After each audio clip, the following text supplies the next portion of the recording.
Reading 1, page 18. Indians, Inuit, and Métis. The first people to come to Canada were the Indians. Scientists think they came from Asia across the Bering Strait about 30,000 years ago.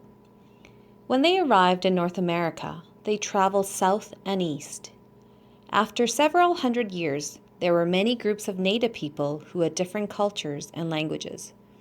There are more than 50 Indian languages in Canada. Today, North American Indians are often called First Nations peoples. The Indian people who lived by the coasts hunted and fished.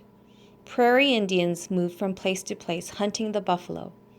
They ate buffalo meat and used buffalo hides to make clothing and teepees. Some native people who lived in central and eastern Canada were farmers. They grew corn and vegetables.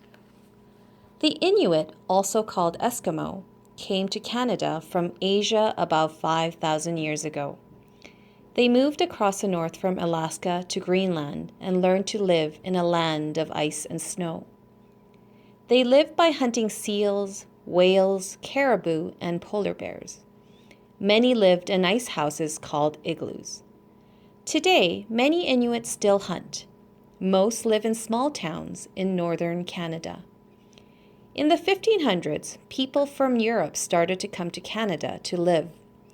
Some native people showed them how to survive. They helped them with food and shelter.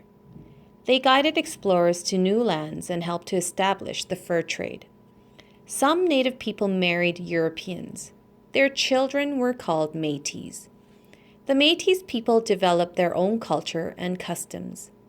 The Indians, the Inuit, and the Métis are referred to as Aboriginal peoples and are all citizens of Canada today.